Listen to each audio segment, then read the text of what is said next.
Hello, everyone, and welcome back to the Dr. Nasir Shaikh Show. I'm your guest host for today. My name is Dr. Nasir, and what do we have on tap for you today? Well, it's a continuing series of debates. This time it's between Ana Kasparian of the Young Turks and Ben Shapiro of the Daily Wire.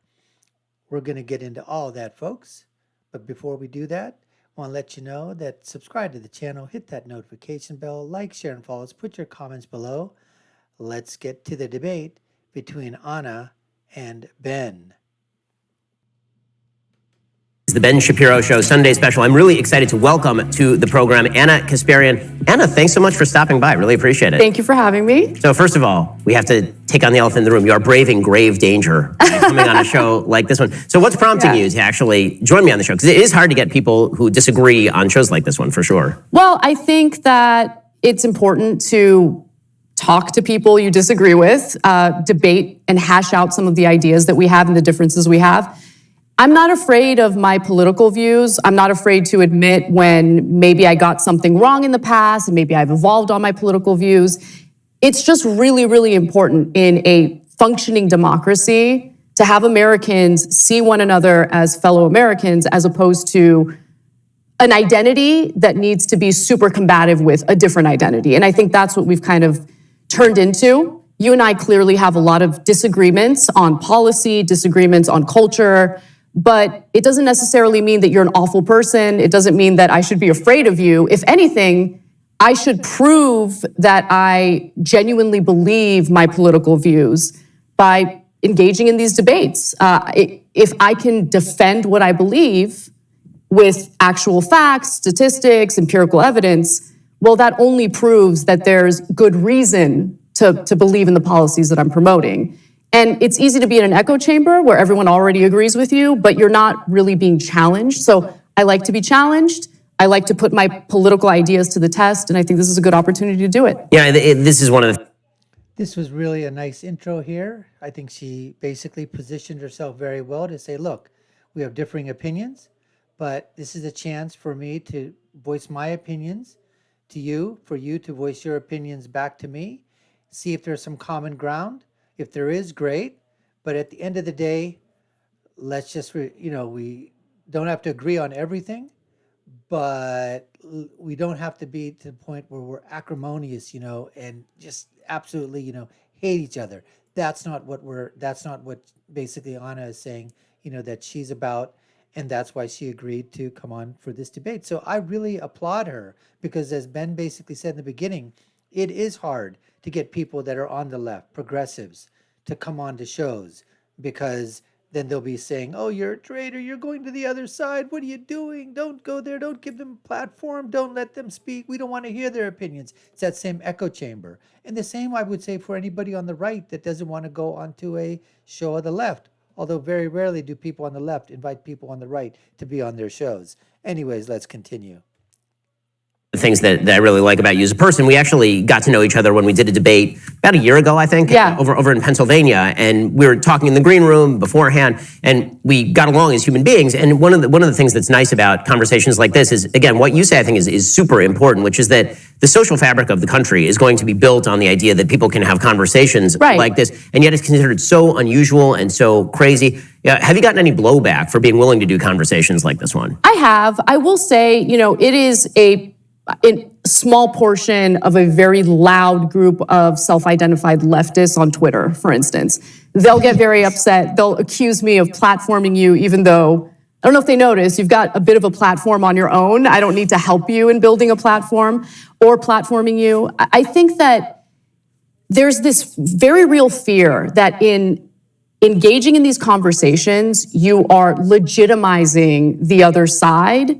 And my point is, as long as the other side's coming at me with good faith arguments, they genuinely believe what they're saying, having these debates is important in actually deciphering what you as the viewer believe, right? Because if you're only listening to one side, if you're listening to leftist media, liberal media, and you don't get the other side at all, your policy ideas are never going to be challenged. You're not going to hear the other side. And I think it's led to this culture right now where Americans overwhelmingly seem to have difficulty with nuance, right? Everything needs to be black and white. And honestly, political issues are usually a lot more complex, a lot more nuanced, and nothing in life is black and white. And that's what makes them interesting in the first place. Right. If it was all that black and white or that easy, you wouldn't have to listen to shows like yours or shows like mine, and you wouldn't have to, I've always encouraged people to listen to shows that are on the other side of the aisle, because otherwise they don't know what I'm saying that's fact and what I'm saying that's opinion. And so I think it's really important for people to hear conversations between people who really, really disagree. You used a phrase there that I think is really important, good faith. And this is one that I've had to kind of think through myself, because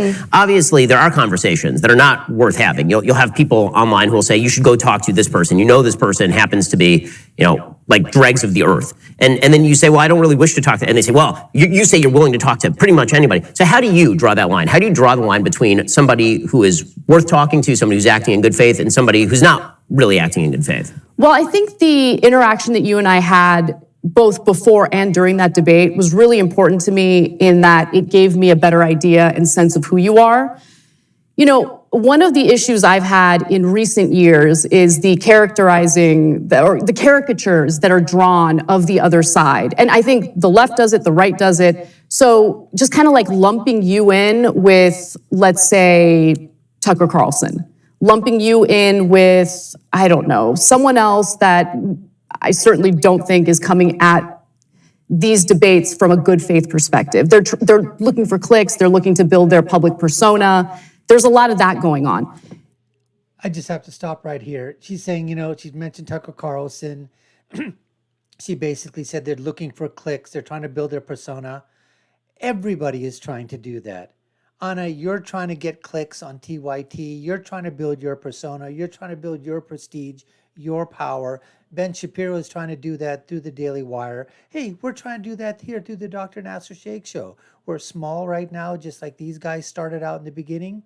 And hopefully, by putting forth our platform, our ideas, our conservative values, our love for America, everything we talk about, life, liberty, pursuit of happiness, all those things, that our channel will grow. Because guess what? If people don't like what you say, if people don't like to hear what, where you stand, where your values are, your persona, you know what? Let the market dictate where you're going to go. Now, again, Ben sort of asked that question, where do you draw the line as to who you're going to talk to? I think that has to be an individual type of decision. Do you want to platform, people that are absolute racists and bigots and those kind of things? Those are decisions everyone's going to have to make when you start doing interviews with people, or being invited on people's shows, or have people come onto your shows. So for Ana to say, clicks, persona, everybody's trying to do that. The question is, how do you go about doing that? You're a pretty respectful person when we're engaging in these debates. I don't really see you trying to draw caricatures of me as we're in the middle of these conversations. So to me, that's important. You can just tell there's like toxicity, and then there are people that you disagree with politically, but you can actually have a respectful conversation with them.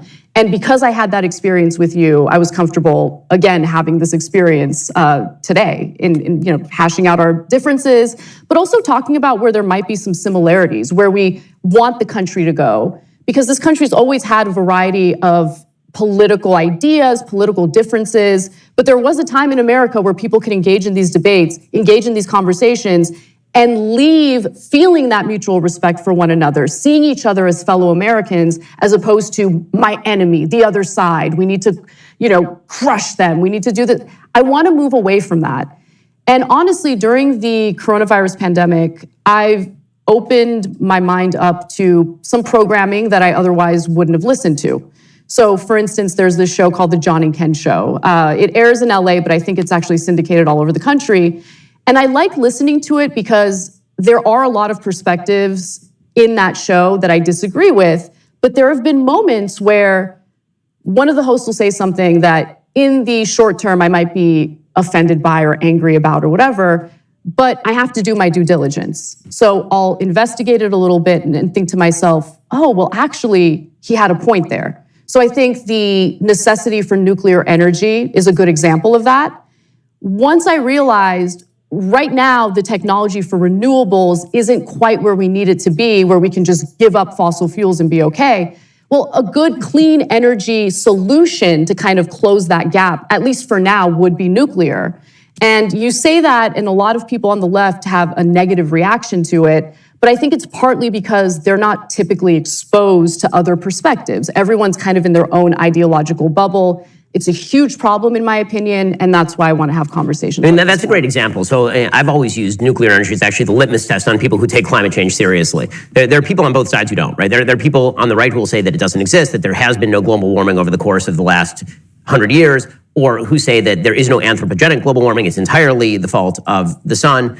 And my perspective has always been, I don't have the expertise to challenge the IPCC when they suggest that there will be a certain amount of climate change. Their sort of outlying, more extreme predictions are the ones that have sort of the least predictability, and they admit that. And so the question becomes, what do we do in order to prevent as much of this as possible while still maintaining a lifestyle that Westerners are used to and that we should aspire to for the rest of the world? And nuclear energy has always been a great way of doing that. And so that perspective has tended to draw fire from both sides. You have people who say, well, why are you even acknowledging that this sort of thing is, that you sound like Greta Thunberg? And then you'll have people on the left saying, well, he doesn't even believe in global warming because he is advocating for nuclear energy.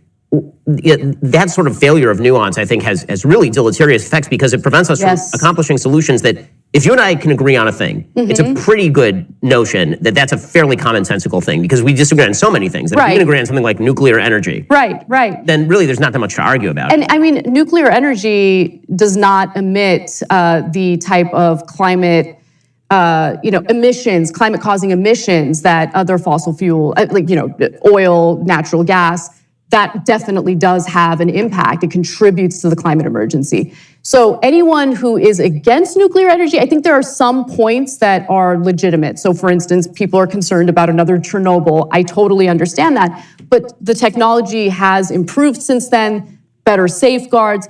Not run by the communist Russians. Yes. Yeah, but look, these are conversations that should be had, and we should be fearless in having these conversations. I feel confident in my beliefs and my values, but I also really want to get into basically a culture that leaves ego aside and helps people feel comfortable acknowledging when, hey, maybe I didn't get something right. Because there are certainly areas where, turns out, I didn't get something right. I used to be 100% against nuclear. I thought nuclear would be super dangerous. I totally bought into like the Chernobyl related. Yeah, exactly. But once you start reading into it a little more, once you actually start thinking for yourself independently, independent of some ideological model that you're supposed to fit into perfectly, it really does open your horizons, and it allows for you to learn. And that's what I want to do. I want to learn, and I want to make sure that the information I'm getting to my audience is well thought out and accurate. So, I think right now that opening salvo, or I don't want to say salvo, that opening remarks from Ana, basically acknowledging, as I think we all should, are there positions that you probably had because you were in your echo chamber and you didn't want to listen to, the opposite side or opposing views.